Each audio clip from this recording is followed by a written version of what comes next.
It doesn't quite tell me a whole lot. If you're telling me that it's at 3300 Bahia, the weeds and grass look pretty tall, can you take a look at that? That's easy. That means that my officers are not chasing for a goose. It gives me consistent, accurate information. And then please be patient, because some of these ordinances do take a while to get the person to comply. Some are easy, some are not so easy. So who are we? What do we do? Again, there's 5 officers. We're all registered with the state. We do local ordinances, some state. We do have assigned areas, and there's the contact information should you like to report an issue. You can go through the city's website, or you can go through cclickfix.com. It's free. cclickfix is free to everybody, so you just have to register as a user and then follow the instructions for submitting an issue. So officer maps. This is the City of College Station. It's broken down into 5 areas.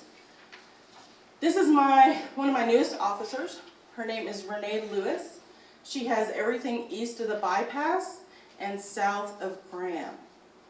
So if you live in any one of those neighborhoods, she is your officer. She's been with me about 2.5 months, going on 3 months now. This is me. I have everything south of William Fitch. So if you live in the Castlegate, Pebble Creek area, I'm your officer. This is Willis Brooks. He has portions of South Side, south of Holloman, south of 2818 to Graham. So if you live in the Southwood Valley area or near South Knoll Elementary, he is your officer. Audrey Roberts, she has everything east of Texas Avenue to the bypass. So if you live in Eastgate, in the Colgate area, she's your officer. And Randy Whitwell, she's my newest officer. She started about 1.5 months ago. I actually stole her from Chief Katz, the city manager's office. She has Northgate, the Cooner-Paisler area, and South Side. So if you live anywhere in between George Bush and Holloman, she is your officer. Can we call these officers directly? Absolutely. Their numbers are on the city website, cstx.gov/code enforcement. And their phone numbers. I'm sorry? And it will have their name? It will have their name and their phone number and their email address. Yes, sir. Okay, some of the things that we do. We proactively and reactively enforce. So proactively means that the officers are out there on a daily basis driving through your neighborhoods looking for code violations. Reactive means when you call a concern into us and we investigate it. Some of the local ordinances that we do, in the Unified Development Ordinance, we do signs, so we inspect any banners that are out there, vehicle signs, that kind of stuff. Home occupation. Home occupation is when somebody has a workshop out of their house. Something like that. Yes, sir. Okay. I'm not sure when to interject this, but do you have any code enforcement rules for people damaging trees in park, like hanging hammocks and things on it? We do not. Okay. Let's do that. Yeah. Yes, sir. Are these codes online and available? Can we go and read them? Yes, sir. If you go to cstx.gov/code enforcement, on the right-hand side should be a column that says Code of Ordinances or Unified Development Ordinance, and you can click on that and it'll call them right back up. Yes, ma'am. Are there any regulations about fences? There's an ugly tin fence in our neighborhood, and it's built across the front. Is there any ordinance? As long as it doesn't impede or encroach on any right-of-ways, as long as if it's taller than 6 feet, it needs a permit. Fences can be made out of just about anything. So there's, if you have a fence, you have to maintain it. If you decide to take it down, that's your prerogative to do that. Was there another question? Yes, ma'am. Do things like she's talking about, fences have to comply with, HOA guidelines? And that's HOA, that's between you and the HOA.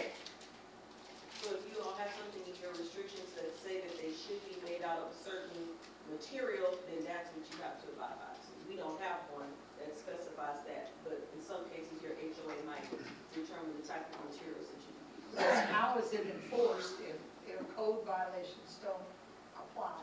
We do not enforce HOA deed restrictions or neighborhood association restrictions. The HOA does. I got Mr. Ettrick back, and then I'll I get you. just wanted to make the point that was just made, that the city cannot legally enforce HOA or deed restrictions. That is correct. Yes, sir. I was going to save this until the end, but it seems pertinent and important to bring it up now. There are some situations where I think we need some guidance, and you need some feedback perhaps from some of the HOAs regarding what may be governing the use of real property in particular subdivisions. And let's use one particular example about poultry and animals and things like that. Where you are, and I'm not arguing or debating whether or not you've got a right to issue a permit for people in College Station to have chickens. They can. You can do that. Under certain It would circumstances, yes. seem, however, that it would be somewhat improper and incorrect if you issue that permit to a homeowner or resident to have poultry and backyard chickens when the covenants and deed restriction and conditions governing the use of the property in a particular subdivision prohibited it. And the person went away with that permit in hand, thinking that they could have a chicken or chickens.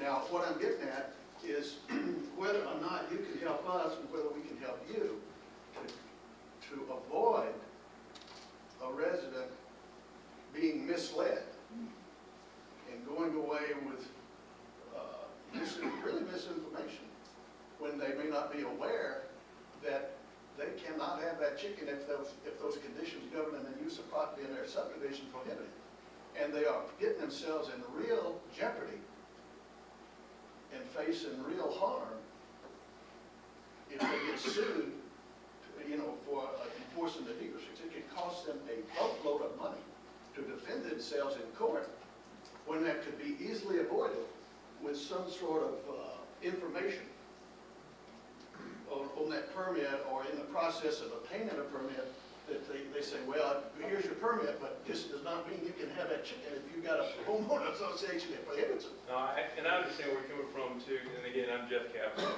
with the city manager's office. And I understand where you're coming from. The problem is for us with the city is we have a lot of homeowner association. We've got so many different, everybody's deed restrictions are different in everybody's neighborhood. And so what we're trying to do, obviously we're here to enforce the code of ordinances that were developed by our city and approved by our city council. And it's difficult for us to know everybody's deed restrictions. And in fact, I'll go a step further and tell you, and you guys may have heard this, but there's actually a bill going through the legislature right now that will force us to allow everybody to have at least up to 7 chickens in their neighborhood. Yes. Good, so. We know that, we recognize that, and acknowledge that it is difficult for you to keep track of all of the various deed restrictions, no doubt about it. And we're not asking you to do that. I'm not, anyway, I'm not speaking for everybody else. Right. I'm saying that by virtue of you handing out a permit, it creates often the misunderstanding and misunderstanding that your customer is going to be able to get a chicken. When in fact, Right. their next stop may be looking up a lawyer or going to court. Well, yeah, and again, it goes back to, us not being able to enforce those deed restrictions. What we're hoping is that asking you to do that, we can do that real good. Right. And I know you can, but we have no legal authority not to issue that permit. I'm not asking you not to issue the permit either. I'm saying, is there some way that you could send those people away with the understanding that they may not have to get that chicken or anything else? Yeah, that ought to be on your certificate that you may not be in compliance with your Yeah, deed no, restrictions. yes, add the little verbiage to the permit saying, make sure you're aware, and I don't think that's an issue. A lot of those permits, those are coming out of animal control with the police department, but we can make them aware of that as well. And so I think adding some verbiage about that wouldn't hurt anything. That's what I'm getting at. Yeah. Okay, we had a couple of questions. Mr. Redrick, you wanted to say something? Just real quick, a way, John, to potentially handle your chicken issue. And there may be more. It's not just chicken. Well, I know, but I'm using his example. But, you know, and I realize for larger neighborhoods, it sometimes gets cumbersome. But to make certain every time a house goes up for sale, you give that real estate agent a copy of the deed restrictions, HOA, bylaws, et cetera. And then when whoever moves in, you also hand that to them the day they move in. I mean, I know that's an issue for larger neighborhoods because you probably don't know. That should be received as such. Companies should do that. I'm sorry. Title companies should be issuing those deed restrictions. If they know about it, that's the issue. Sometimes now I'm not an attorney, I'm not a title person, but my And understanding is. realtors too. Huh? It should be the responsibility of the realtors. Well, it should be, but They should be asking for a resale certificate, and the title company on closing, you sign documents saying you have received those covenants. Yeah, I think it's really the responsibility of the homeowner association to make sure all the homeowners know all the rules of the homeowner association. It's not really the city's responsibility to enforce that. So it's your responsibility to let all the homeowners know you can't have chickens. Did you hear me ask or suggest in any way that it would be our position that the city should be aware of all of that? We're aware of what our rules and regulations and covenants and conditions are. We know that. We're saying Your residents because the know city doesn't, it makes it very difficult sometimes, frankly, unfair, improper, and incorrect, is what I said. Not illegal, but just improper to create a misunderstanding on the part of a homeowner, or a resident, or citizen of College Station, they can have some when in fact they can't. And they got a permit in hand, and we go, and we send them a nasty letter and saying, you can't have a chicken. And they say, yeah, we can, the city says we can, I got a permit. I'm sorry, that doesn't fly. Yeah, as far as the city's concerned, they can. Huh? That's the deal, as far as the city. I think you're expecting too much.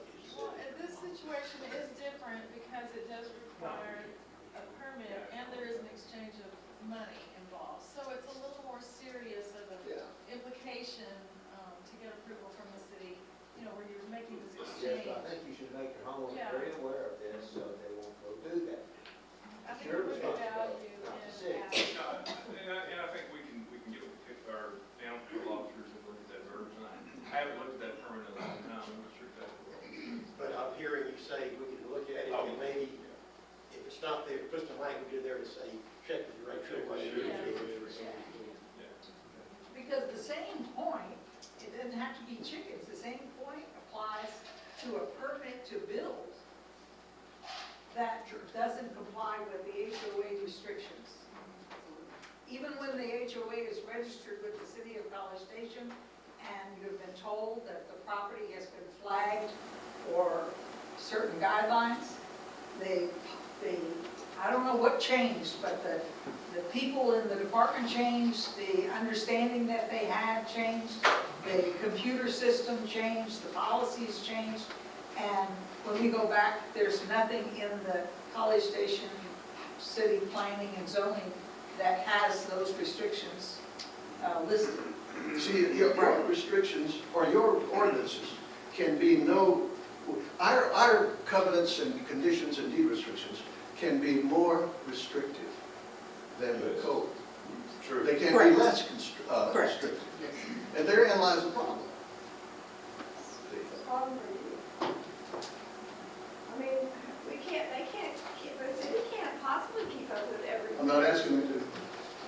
Okay, so what I'm hearing is that we need more verbiage to make sure that people understand that they may be in violation of an HOA restriction. Like Chief Cap said, we can definitely look into that and see if we can't get that verbiage on those permits. Okay? Yeah, On the planning we'll have piece to of that, let them know that you were just talking you may about, have other restrictions Right. besides. that may be something that needs to be addressed with the planning staff, in regards to your question about, restrictions that you guys have to build. We have a lot of staff turnover, things change, new systems, and it may be, a good time to get in contact with one of the planners on call and make sure that they have, whatever any updated restrictions that you all have available. I would recommend that you consider referring the issue to your legal department, to the city attorney's department, and ask them to assist you in cobbling up some language, appropriate language that that is issued at the time you put a permit up. You issue a permit and you essentially sell it. And Correct. and that says, notwithstanding that you're going to get a permit to do this, that, or the other, chicken or farm. And or whatever, getting legal in on that you may not conversation be is part of that. allowed to do it by virtue of your homeowner's restrictions. Right, It's yak, yak, yak. I don't know what it's going to say, right. but it And should say something like that. Yeah, Correct. every time we change the form, we gotta go through legal. absolutely. Whether it's a form, a letter, a door tag, everything goes through legal.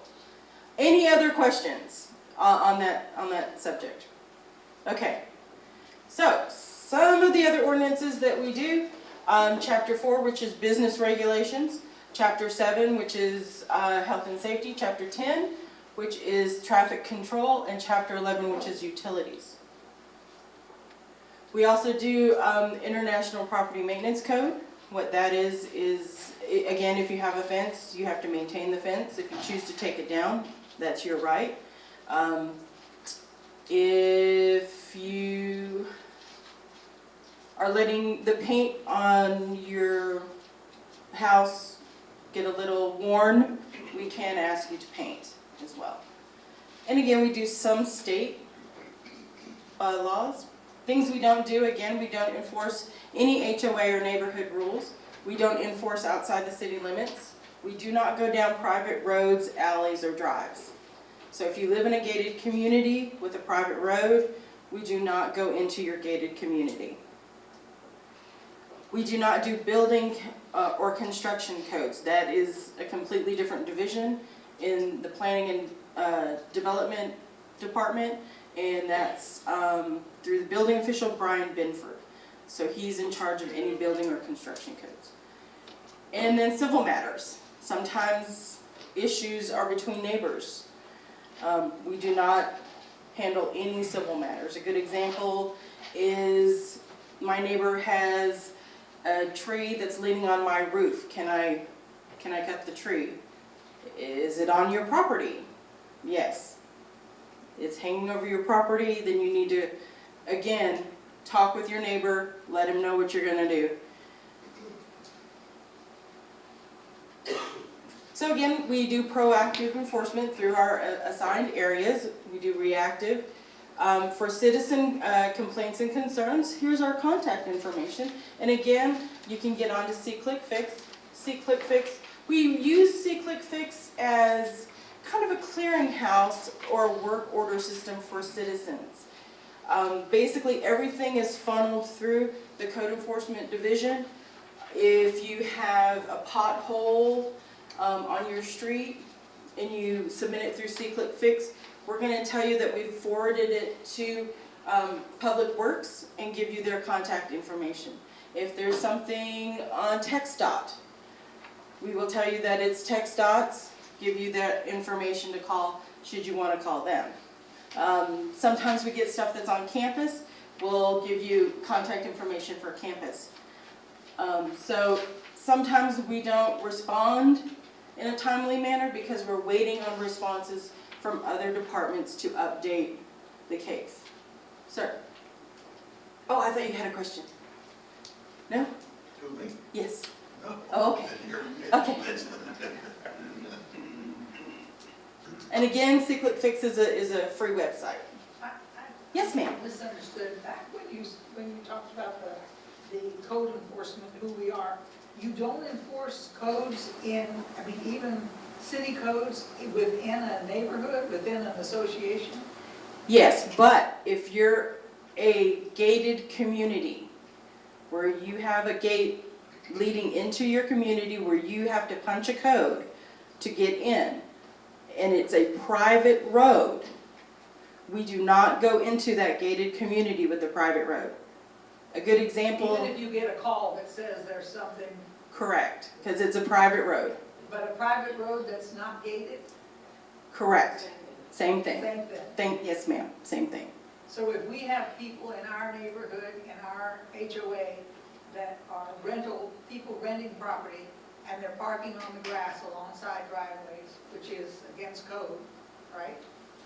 If you're not in a zoned area that's either designated as rural or estate or agricultural open, those three zoning, yes, those three zoning areas are exempt from parking in the yard. Okay, but if they're in the city of College Station, and Yes. they're parking on the grass or alongside a driveway, that's against the code, but Yes. you don't go if that's an HOA, If it's a private road. It's a private road. all private, aren't all HOAs private roads? No, ma'am. You don't own Most all of them. They all belong to the city.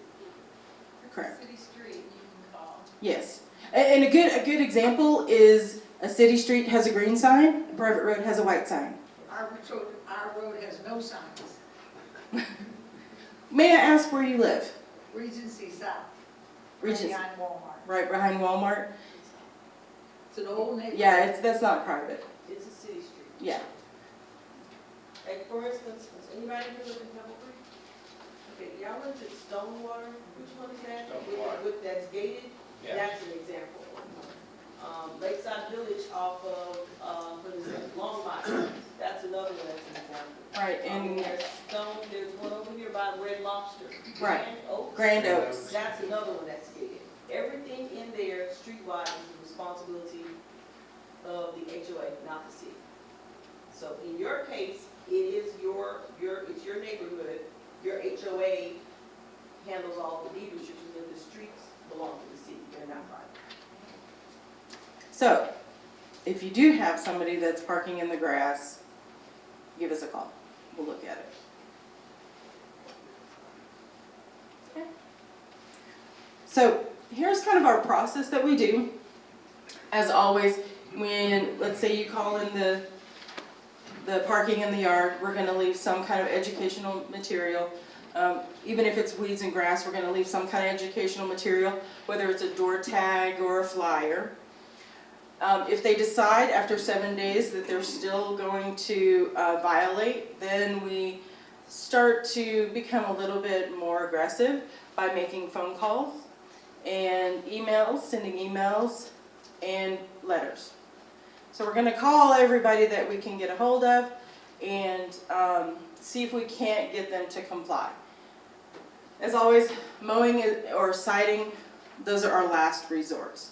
So if you have somebody that chooses not to mow, we send them a letter, a certified letter with a return receipt, signed, they still decide not to mow, then I'm going to stake that property, let them know that they have 7 days. In 7 days, then I will call my contractor and he will mow it. Now, the most expensive mow I've ever had to do is about $600. Yes, ma'am. So We have that done every week. Hold on, I got one back here and then I'll come to you. So if this is a repeat offense, Yes, ma'am. do you go through that same long process? No, as people repeat, that shortens up. So we don't have to leave the door tag. As a courtesy, we may send a letter just to make sure that you understand what's going on. Your question? Okay, you sure? All right, just want to make sure. So some of the common types of violations that we find out in the city, the officers while they're out patrolling, are these right here. We're going to take a look at some of those. So here's keeping your trash can out 12 hours after collection day. So if you're the last, 12 hours after collection, yes, or is the next day you need to take it? yes. So the way I like to explain it is, if you're the last person at the end of the day at 4:30, your trash can gets picked up, technically, it's 4:30 a.m. the next day. We try and give a little leeway and ask that you do it afternoon. So if your can is still out by noon, we're gonna tag it. Now, I do have officers that have large areas, and they may start a little earlier than that. Afternoon of the day of pickup, After the next day. the next day, yes, sir. Because a lot of people don't get home from work until 5 or 6 p.m. Right. Right, so it's the next day, Okay. yes, sir. So weeds and grass, we're getting to your question, sir. What is 12 inches? I always ask this question, this is my favorite question. Yes. So I am 64 inches tall. 12 inches is mid-calf. So if I'm walking through somebody's yard and their weeds and grass throughout their entire yard reaches my calf, then I'm gonna leave a door tag. How much density does it have to be? I mean, do you measure square? Because No. I see places and they're 12 inches. Right. It has to be the whole yard. Well, So okay. if somebody has like a clump of clover here, a clump of clover there, that's not a health How and about safety hay and concern. grass throughout the yard? We will more than likely leave you a little tag reminding you, hey, you might want to cut your bahia grass. So, sir, your question was about open space? Open space and dead trees. Open space and dead trees. Okay, so if I have a property that's residential or even commercial, and it gets to be 12 inches, I'm gonna notify somebody, ask them to mow. If the property is zoned rural, agricultural, or estate, those three are exempt from the weeds and grass ordinance. So if you live out, say, off of Bradley, Bird Pond, Bird pond. in that area, all of that is rural estate. Foxfire, Williamsgate. I'm sure there's a couple more. So all of those areas are considered rural estate, agricultural, and do not have to mow. Okay, how about dead trees? Dead trees, the city does not have a dead tree ordinance.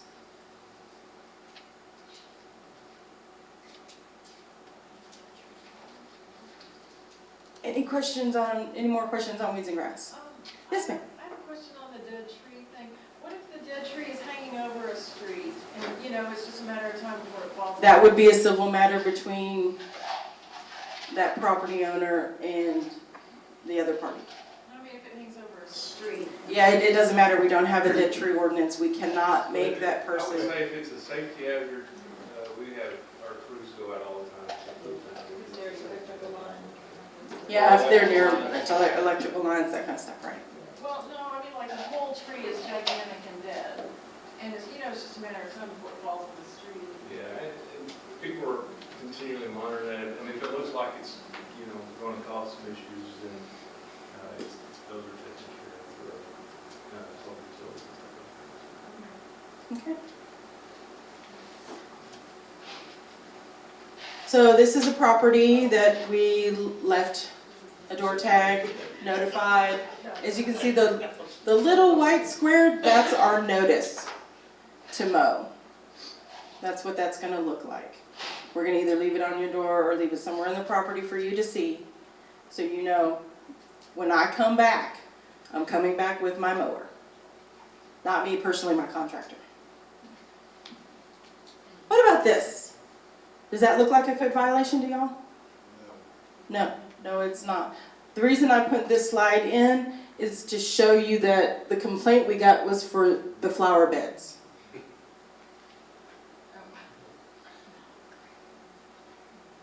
How about that guy? I've seen a lot of those. Right, yeah. What did you say the initial was to that? I'm sorry? I'm sorry, I apologize. This is called open storage. That's a violation. That's a violation, yes, sir. So if you decide that you're, Even if it's on your porch? yes, sir. If it's an open view, it is considered open storage. We have lots of couches. I've got a picture of somebody that put their whole bedroom suite on top of a roof. Yes, camp chairs are a different story, because they're meant to be outside. So anything that's meant to be inside that's outside is not allowed. Yes, ma'am? What about garbage cans in front of the garage, in the driveway? Right. That's, No, that is not a violation. That's probably an HOA restriction. We ask that it be up against the house. That's where it's supposed to be by ordinance. It doesn't have to be screened or anything like that. Okay? Another good example, and I don't know why I didn't include him. I love this guy, the one-ton gorilla on Brothers. How many have you seen him?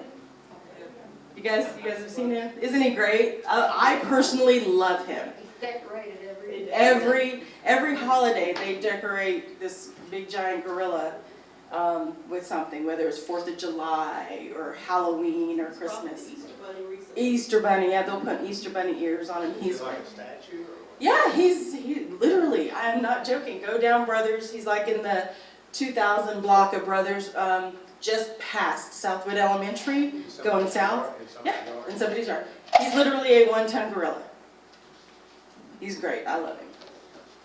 Well, I know we've had discussions before, like, is it art or is it cluttering up the Right, the yeah. neighborhood? Yeah, if it's some type of concrete lawn art, yeah, he's allowed. All right, there's a couple things going on here. What do y'all see? Parking on grass. Okay, that's one. Garbage, All that garbage, right? Right? open storage, Mm-hmm. Abandoned car. Yeah. weeds and grass. Yeah, all kinds of good stuff, right?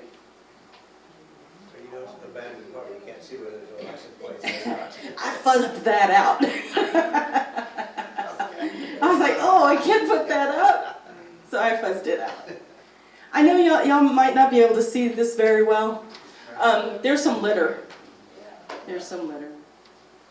A lot of times, some residents will subscribe to the paper, every paper, just because they get a freebie with it, and they'll let those suckers just stack up. We consider that litter too. Along with the solo cups and all the other good stuff. Here's some parking in the yard. Yes, ma'am. I'm not familiar with your online reporting. For example, with the parking in the yard issue, is there a place to submit a picture?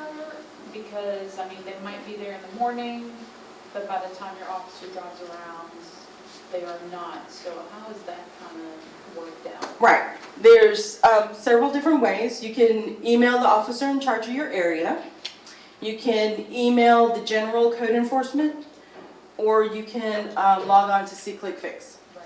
Each of those will allow you to attach a picture and set some kind of description. In SeeClickFix, you also have to give it a topic and tell us where it is. And that's where I strongly suggest you give as much information as you can. Please don't put any personal information, no license plate, no, hey, this is the property owner, nothing like that. Just a general description. There's a white Ford dually. He's always parked at this time. If you can give us kind of general information, we can coordinate with the Northgate District Management, especially if it's at night, and try and see if we can't get some education. Excuse me.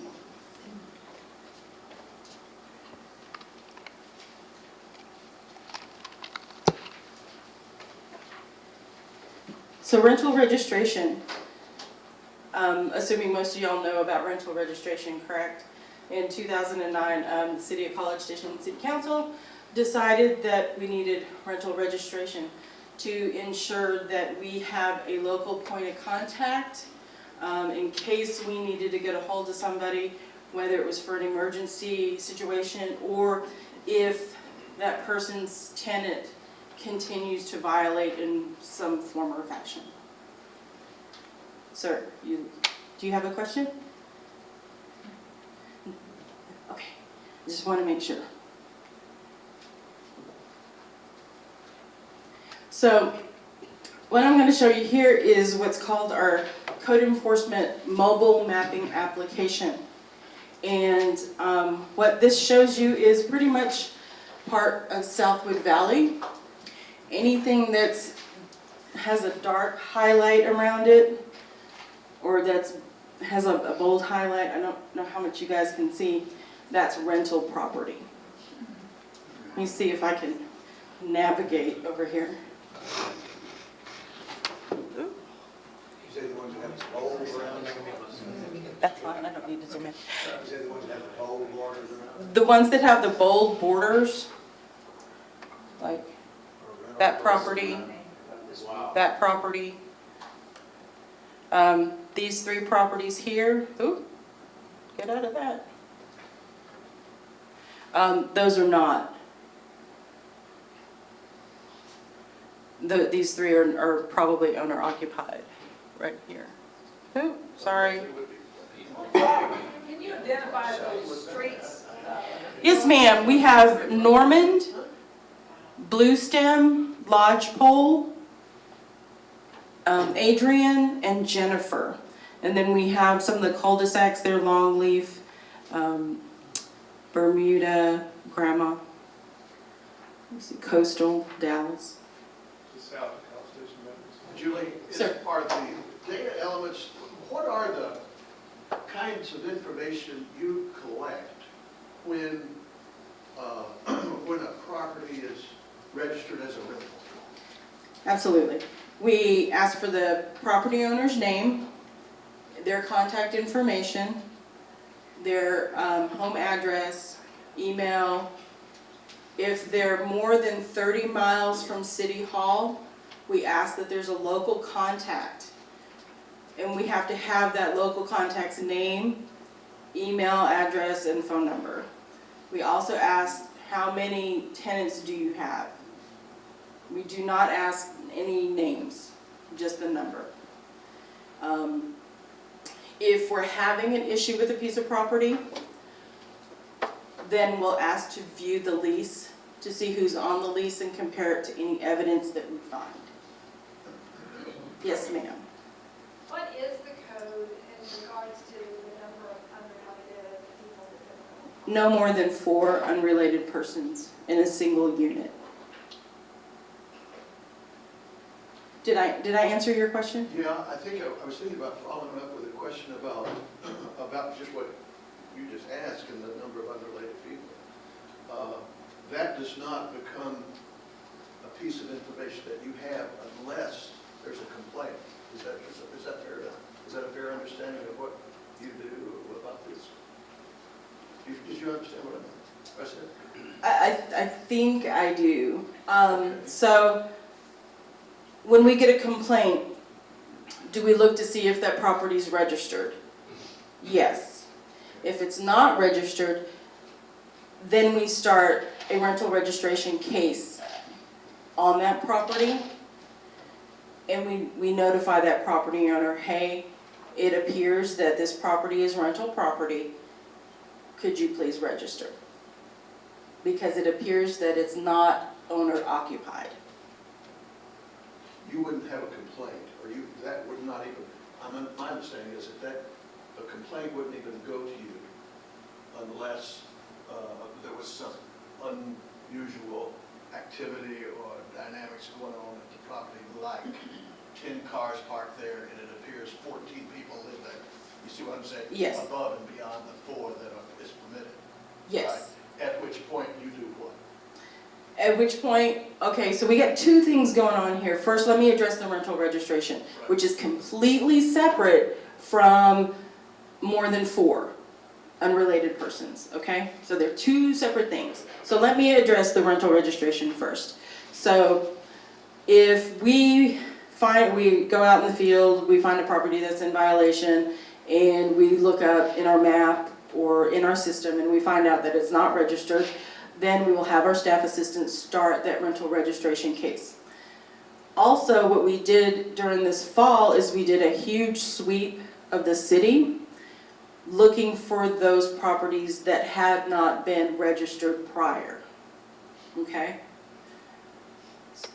Does that answer the rental registration question? Now, more than 4. That is a definition in the Unified Development Ordinance under family. So it says family, no more than 4 unrelated persons in a single unit, right? Okay, so if you call me and you say, Julie, I got this address and there's 7 cars there constantly. I think there's more than 4 people living there. Okay, we will investigate. First, we're gonna look to see if it's registered. Okay?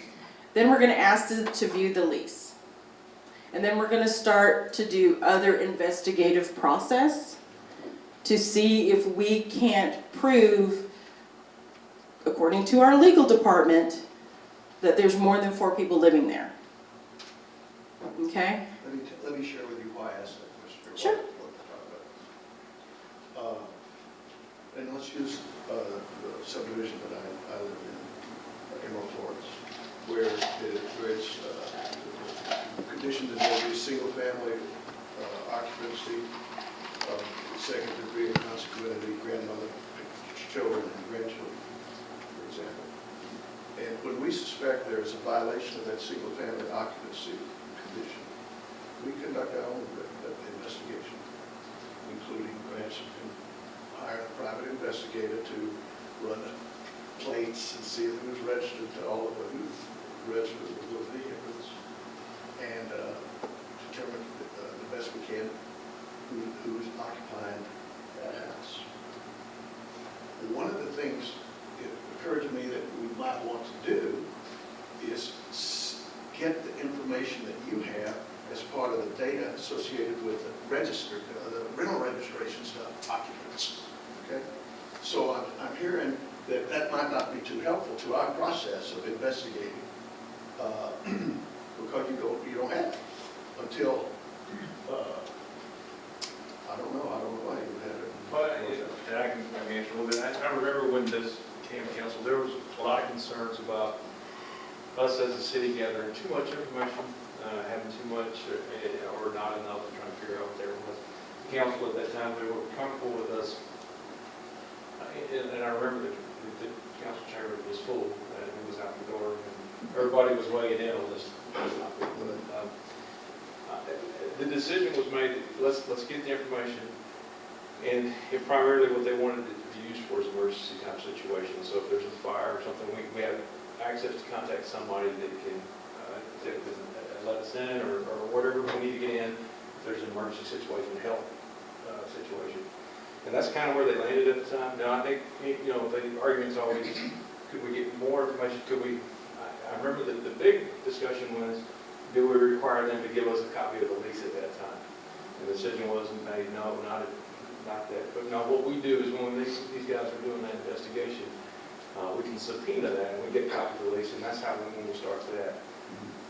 We have been working with, and when I moved from the police department over here at the city manager's office about 2 years ago, this is one of the ordinances that I think needs some tweaking, and we've been working with our legal staff to try to see if we can tweak it to make it a little bit easier for our guys out here trying to do these investigations. So we're looking at that. We'll continue to look at best practices and see how we can do that. As you mentioned, really comes down to, and when we're talking with people, what I've noticed when I'm talking with people, it's not so much it's the issue of or unrelated. It's particular. I mean, because some people can have four unrelated, and they're not causing any issues at all in the neighborhood. They're great citizens. It's the parking issues that come up a lot of times out of it. It's the noise that sometimes comes with it. And so we've got a couple things going on. We're not only looking at the over 4, but really trying to address those parking issues as well. A lot of times we go in, and if it's in some of these areas that Julie showed you a minute ago where it's mostly rental property, a lot of times what we found is one of the good approaches is we can't get a fire truck to get down the road with everybody parked, and we will remove parking either on one side of the road or the other, and that controls it quite a bit as well. And so those are some steps we can take. PD's always out if it's loud parties and stuff, and addressing the community enhancement unit, as you mentioned. They do that, we formed that a couple years ago for the police department, so they can do, you've got the officers to go out there that night and handle it, write citations or whatever.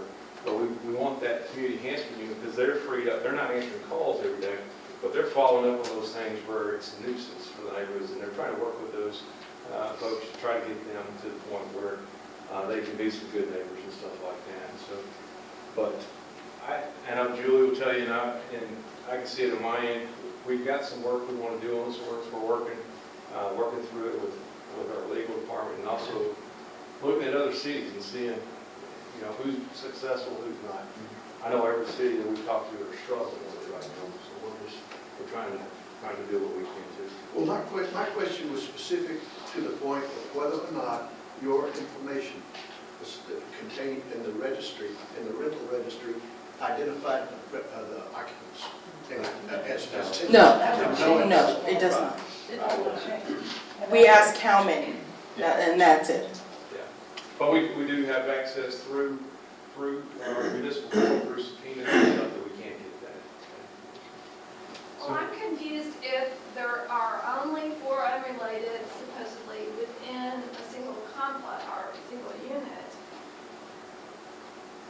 Then in my neighborhood, or close to my neighborhood, they're building 5-bedroom, 5-bath houses. And it just seems like a no-brainer that they're gonna have.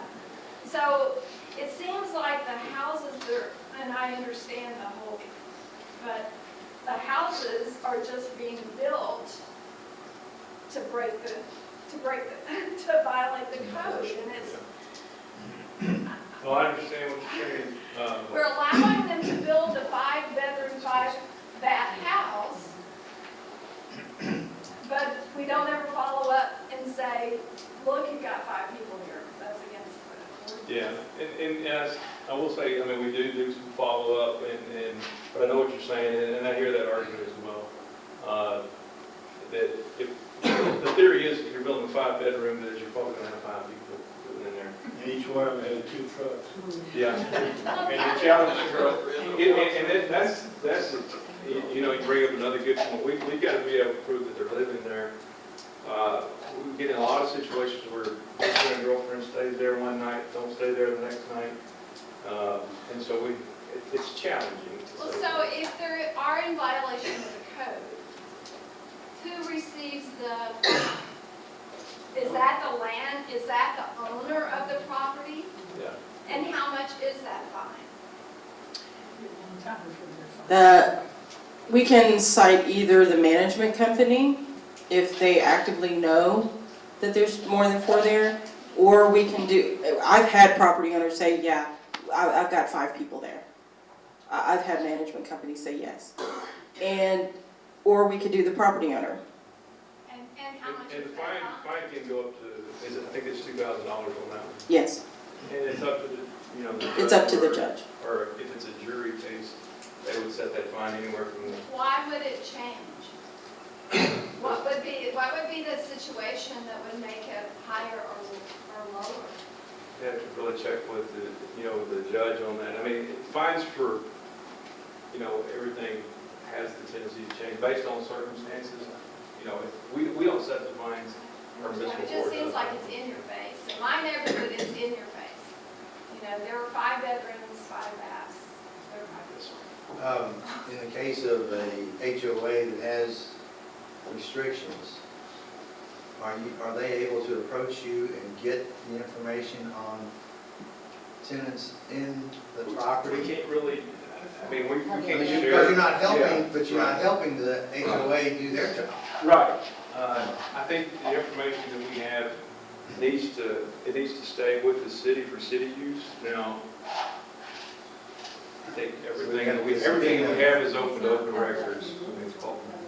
But if it's for privacy stuff, our legal will make a determination where we can hold it or not. So, I think the concern from everybody registering that has to register or forced to register is that we were going to give that information out to other folks, and it would hamper our ability to be able to gather the information. Do they have to sign any documents saying they understand that there's going to be only 4? Yes, and I think that is on that. I think that's on the lease agreements too. Now, what we find is actually said some of the lease, those that are leasing are not telling people. I mean, they call people quite often, and I hear these same calls, is that, you know, you got a parent that is renting the place and nobody's told them. Now, we're in the middle of the semester, and so we have, I mean, they confessed that they did it, but they didn't know. And so now they're in the process of trying to find a place to move their child in the middle of the semester. And so what we have found is, although they're in violation, our municipal court has been willing to work with them, you know, give them a set time, you need to get moved by a certain time, and they do move. But we do find a lot of times these lease agencies, they're not always passing on that information as it should. I would just like to encourage you to work on the parking side of this, because I think the 4 unrelated in a household is totally unworkable. I don't think there's any way she can do her job and make that work. But the real issue in our neighborhood is parking. Yeah, And I think we've been much more successful. I mean, Councilman Redford can tell you, I think each council meeting over the last month has brought forward some streets that are removing parking. I know we got some more coming up this We have a week. lot coming up this month. So we have been much more successful doing that. It's easier. I think her job is impossible with the 4. And a lot of times based off of our ability, we want to make sure we can get emergency vehicles down there if we need to. And we've got really big fire trucks in some spots. Wolf Run, y'all changed that a long time ago, because the house burned, and the truck couldn't get to it. Right. And we do have a traffic management team that's made up of traffic engineers, people from planning and development, community services, myself, legal, police, fire, that look at when these issues are brought to us. So if somebody tells us that there is an emergency access issue, those issues are evaluated. Sometimes it may take a little bit of time because we get so many, but we do evaluate them, and we do a lot of parking, meaning either a total removal or one side of the street. We always have a public hearing when we do those. So that committee has been extremely active in, say, like the past 4 or 5 years, particularly around areas where there are elementary schools and where the streets are particularly narrow. So we are addressing a lot of that through the parking removal process. And a good rule of thumb is if you call in to have your street evaluated and it's deemed that, you know, parking is going to be removed, it's going to be the side with the fire hydrant. Just so you know. Ma'am, I know you had your hand up several times. How can I help you? I'd like to know where you register a rental property, I'm sorry? where you register a rental property. Yes, you can register at my office. Can we do it online also? Yes, you can. Yes, you can. Through the city's website, through my webpage, there should be some links to do that. Okay, so here's some statistics on rental registration for the last 2 years.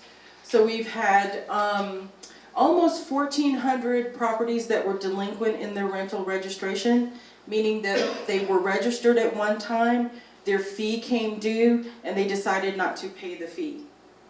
So we started What is the amount of? $15. $15? Yes, sir. Is it annual? Yes, it's annually. Okay, this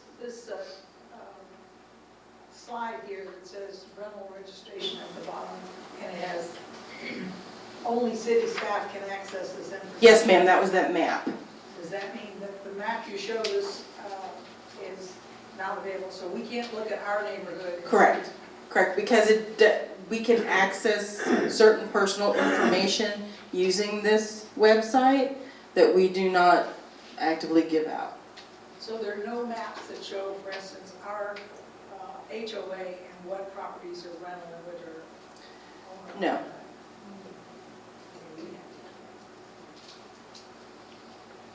Any other quick questions about the map or anything?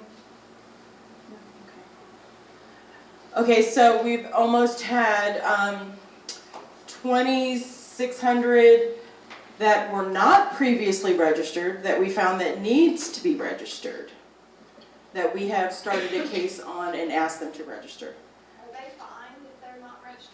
Yes, ma'am.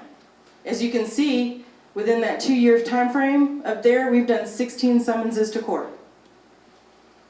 Yes, sir. Does that include property that's owned by a parent of a child living there plus their roommates? Yes. If there's not a contract, a lease agreement? Whether it's a parent-owned property that has a child living there with 3 roommates, it doesn't matter. Do they have a lease agreement or not? It doesn't matter. So it's still rental? It's still considered rental, yes. But how do you prove it? Not on the lease. Right. The way that, and we check the appraisal district. If that person is not on the lease, if there's nobody that's residing at that property that's not on the deed, it's considered rental. What if only their children are there? I'm sorry? What if only their children are there? Again, it's, unless they're on the deed, it's not considered owner occupied. It has to be owner occupied. Okay, so total violations for the last 2 years, a little over 4,000.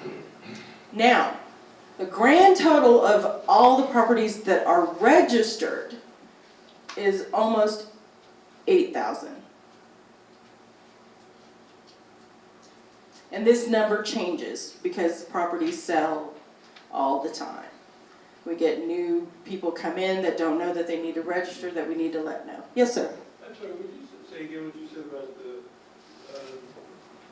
somebody buys a house and puts his or her 3 kids in there, they still have to register as a rental? Yes. So properties that are not owner occupied. So if mom and dad buy a house for, let's say, 3 of their children, and none of the children's names are on the deed, then it is not owner occupied. If the parents are not living there, actively living there, not just there once a month, game day weekends only. We're talking, they have to be there the majority of the time. Yes, yes, ma'am. Do game day rentals have to be registered as well? Yes. So if you have a game day house, it has to be registered with the city? If it's not owner occupied. Well, no, it's not. If you're renting it out, yes, it has to be. Now, yes, it has to be. There's some other things too. It's technical, but when they're renting that property for game days, they need to pay a hotel tax. We got some other folks that are tracking that stuff. Yeah, the game day properties, they get a little complicated.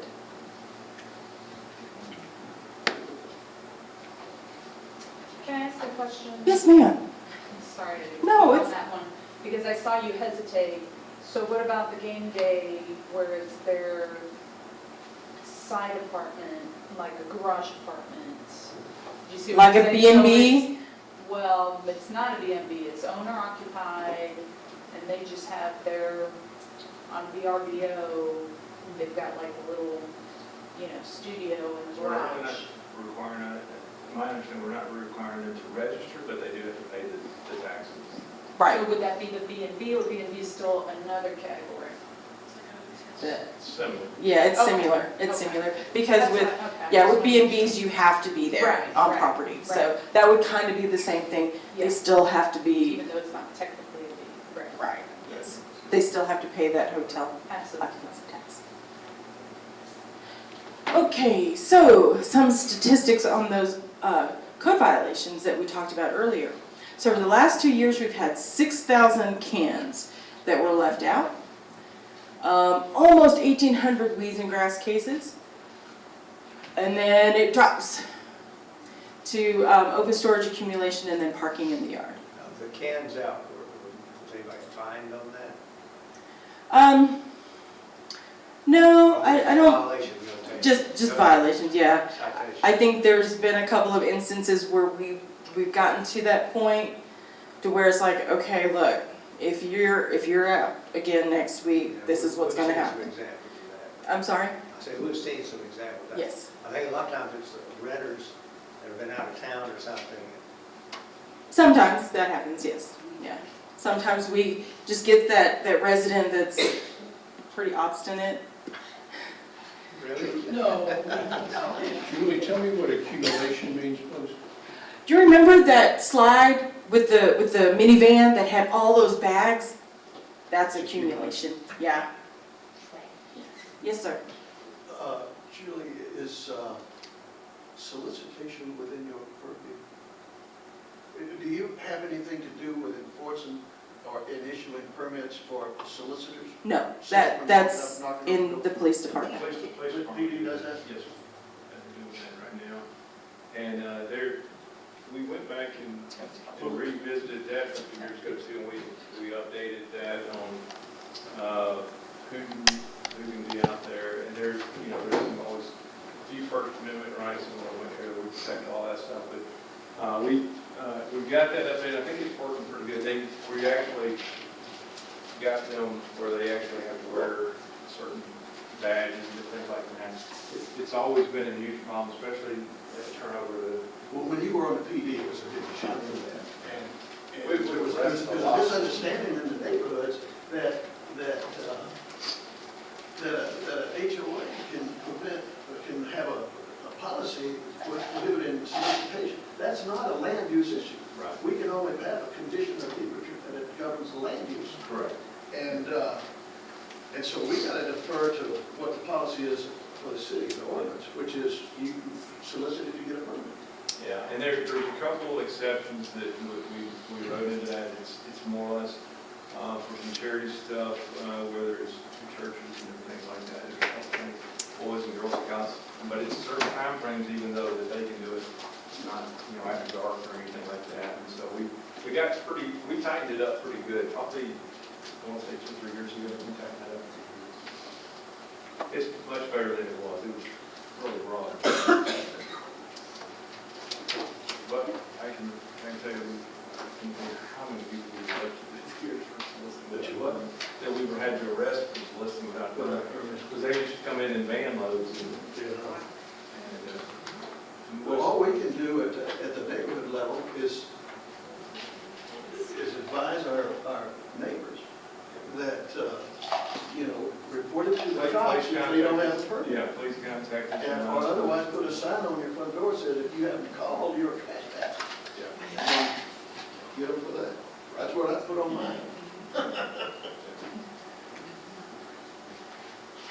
Alrighty, so some general statistics.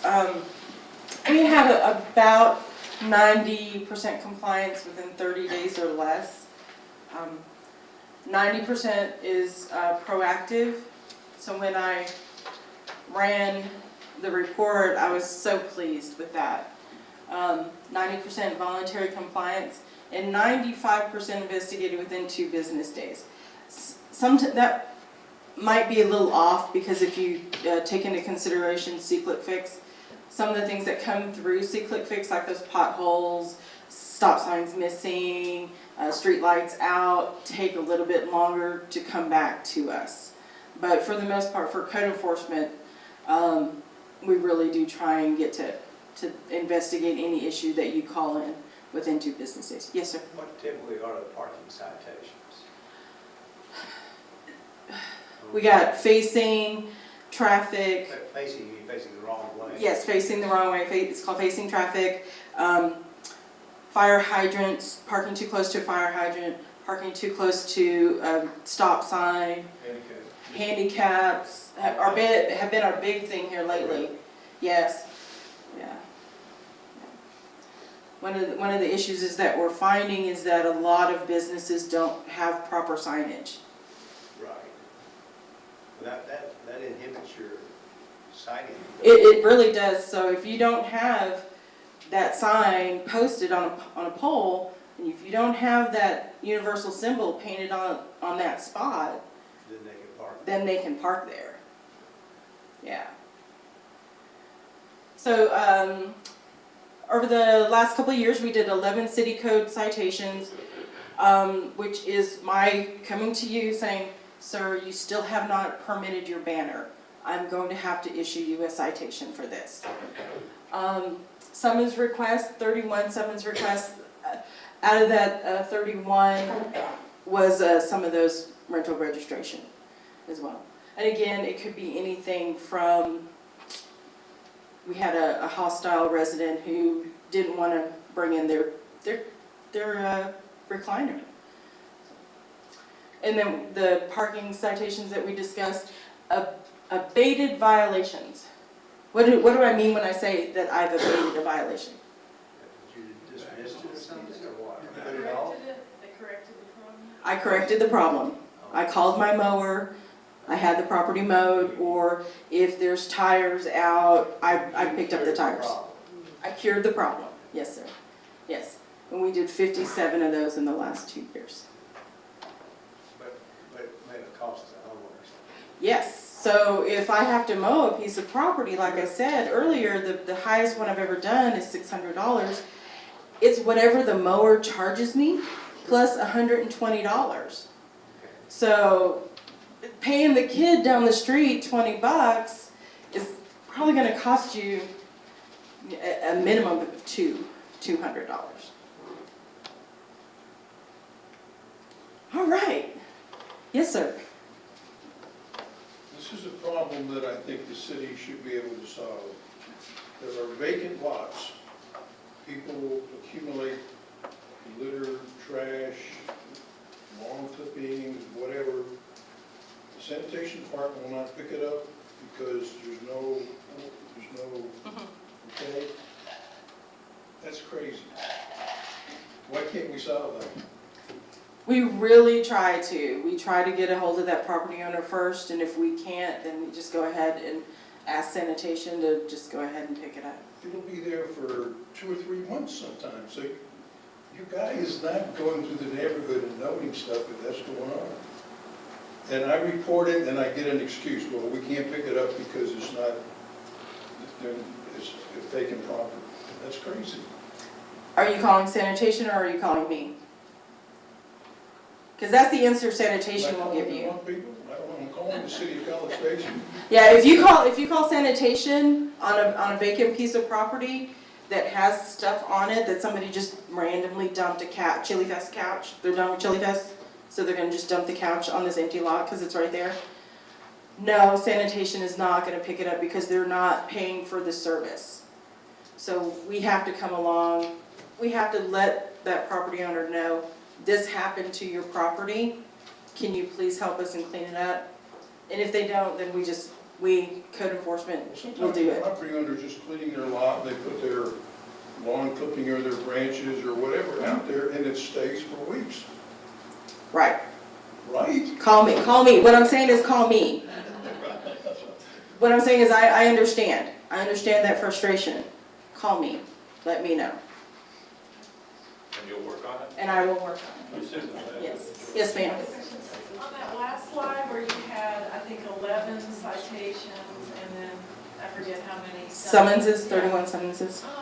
Were any of those related to no more than 4 unrelated people? Probably 2, 2, yes, over 2 years? yes.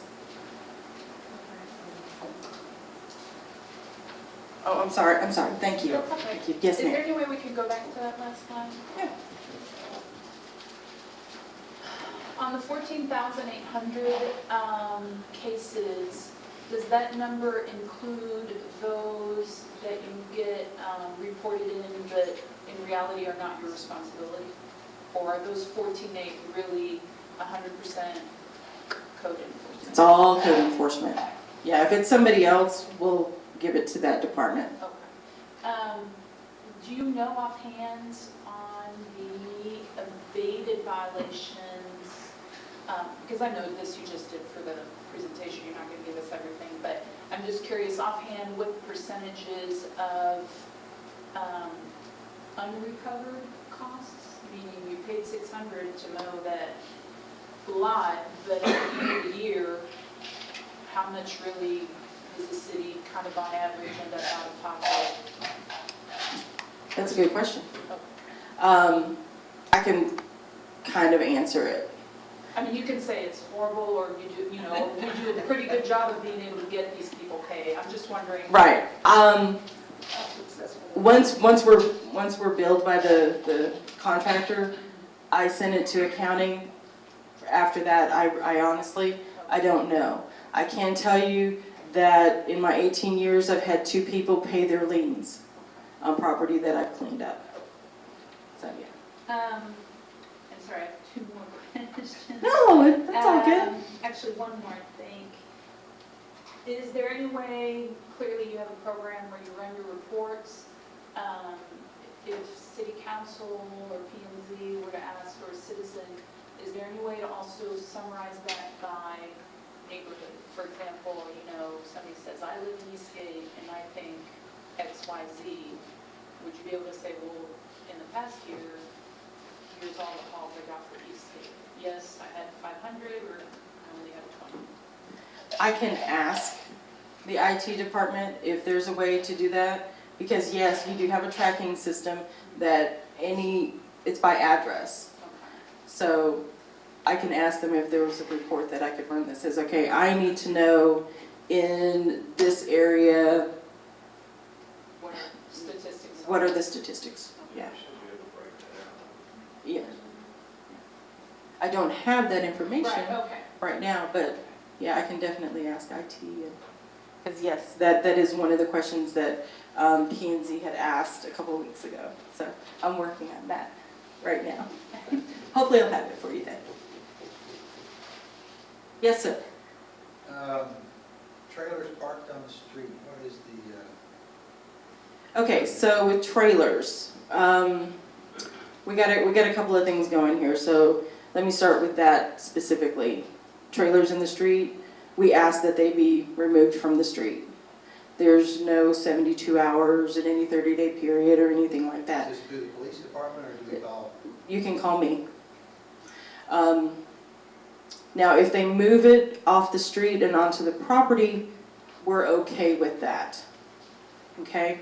RVs in the street, because I know that we've had, That's my next question. right. And motor running.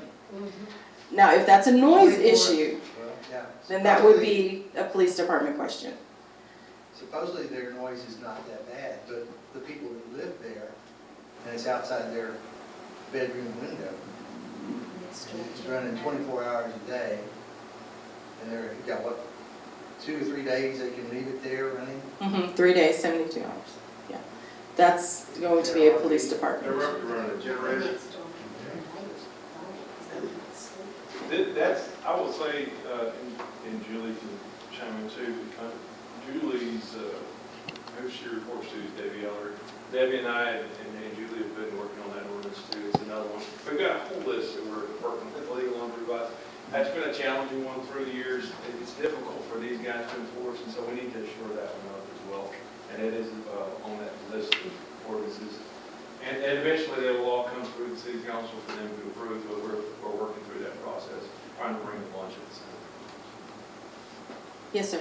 Julie, out of that 1,000, almost 15,000 violations during that time frame, would it be fair and reasonable to believe that most of those, if not all of them, came from citizen complaints as opposed to city personnel, what should I say, going out and discovering them, stumbling across the violation? Again, as you see, 90% is proactive. It's the second from the top. 90% is proactive. So 90% of that 15,000, Yeah, almost 15,000 is proactive. it's what you discovered. It's what we find. That's what that means. Yes, sir. John, that means the neighborhoods need to get busy. That's kind of what I'm thinking. I hate to go back to mowing, but I think, isn't it the policy of the city that is reported into you perhaps about a mowing violation, and grass is 12 inches, and you go out there, you measure it, and you give them this notice and that notice, and it's 30 days later before anything's actually done? So it's now. So now it's 30 like, inches. yeah, or falling over. Yes, that is one of the ordinances that it does take a little bit of time to take care of, because we have to send that. Shortening that time period? We've tried over the years to shorten it as much as we can, and that 30 days is probably about as much as we can shorten it. Because we have to send that letter certified, get that green card back, saying that they've received notice. So if you get something at 8 inches tall and you know it's just rain and it's gonna be shooting up another 2 inches or 4, you can't give them a warning? I think you can't do it. No, we can't. I think though, you know, some of the things that we can do, and you know, they're out in neighborhoods all the time. If we see something that's getting close, it doesn't hurt to stop by and just, you know, tell people about it so they know that. Yeah, and that's what we do. We try and just kind of give a little friendly reminder. Knock, knock, knock. Hey, I'm Julie with the city. I noticed that your weeds and grass are getting a little tall. Can you give me a time frame? So yeah. I have a question on the whole deal where you asked to see a copy of the lease. I remember that was a big deal during that big discussion, that the landlords were very protective of the leases and didn't want them to be provided, but you can look at them. Okay, so the code enforcement officer says, would you mind showing me your lease? You know, as part of his information gathering. So he would ask this question to the property owner, is that? To the property owner, the manager, whoever is in charge of that property. Okay, and so that's a face-to-face meeting, basically, where the property owner provides the lease and the code enforcement officer looks at it. And what would he take away from that? Like, oh, I see there's 4 names on the lease, or I see there's 8 names on the lease, or whatever. So that would be part of his evidence gathering. Correct, yes. Okay. That he can say, I've viewed the lease. These are the names that I've visually inspected to be on the lease, yes. And sometimes, I'm sorry, sometimes managers will give us the lease. We ask to view it and they're like, here, take it, here's a copy. Yeah, and we've had one recently where they were like, no, I'm not gonna provide you my lease.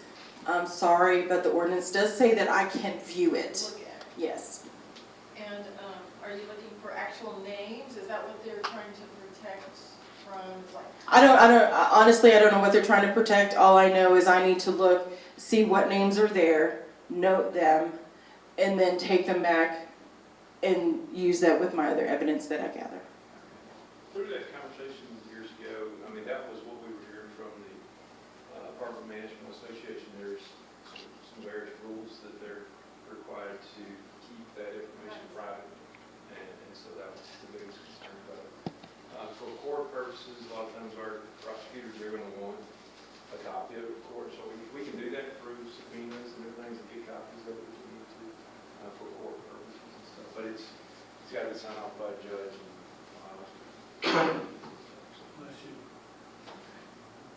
do they ask that any information be redacted, or is that even part of the conversation? I mean, we would try to protect it, you know, and it's, I don't recall, I don't think they're probably saying, you don't redact anything. Yeah. Any other questions? Can you remind me on the discussion about parking and fire truck access, does that need to be neighborhood is initiated, or if I'm driving around, like for example, I was in the state streets, or even here on Eastgate, or beyond that by Taro, I mean, it's just really tight, so could I do that, or does it have to come from the residents themselves? No, I mean, if you just, we get that all the time through C-Click Fix where somebody, oh, it's on my way home, and I see this, somebody's parking in front of the hydrant all the time. Right, I don't Yes. mean the infraction, but I mean the issue where like I feel most likely, even though I've never driven a fire truck, based on the size of that street, everybody's, you know, on both sides. And it's good, you know, we're going to try to make sure it's not just a one-time deal, but it's an ongoing issue. you have a lot of times, somebody's at a gathering, they may have a few people over. So we want to make sure it's kind of one of those ongoing things where it's continuing. And fire does ask, what are the peak times? Yep. And they go through there during the peak times, and they go through there through the non-peak times to see how prevalent it is, how ongoing it is it situational, before the removal is done. So they kind of take a couple of weeks to look it over and watch it before the removal It is. sounds pretty good about removing parking on the side of the street. Some people are really passionate about. Right, parking. One of the things I noticed in our neighborhood is that they alternate sides of the street that the no parking is on. And yet, I live about 3 blocks from campus, there are a lot of people who ride their bikes. So that means they're riding their bikes down, and now they're suddenly having to move out almost into the flow of traffic. It just seems like that is not a good safety It would be a standard. policy for bicyclists. Yeah, and I would say this too, and I know you do this, a lot of times they look at, it makes the most sense if they look at the opposite side, whichever the hydrant's on, but a lot of times too, it's, on all these things, they have public meetings and public engagement, and sometimes, to be quite honest, if it makes good enough sense, and it's kind of a consensus of that, the people on that street, as to what side of the street. If it makes sense, and it's not going to be hazardous for the fire department, they still get the hydrant stuff. Sometimes the people on that street will help come to the conclusion of which side it's going to be. I just think about that girl that was killed by the, and I looked at that street and it alternates, and I thought, well, that's not a safe policy. We're going to take a few more questions, and then we're going to wrap up here. So this might be our last one. Just a quick one, Julie, under this handout here, it says don't park in front of mailboxes, that's not a violation of anything, is it? No. It's just a courtesy thing. The only person that can tow off of a mailbox is the postmaster. And the post inspector can come out, of course, you won't get any mail either. I'll take care of that. Thank you, Julie, so much. Thank you, I appreciate it.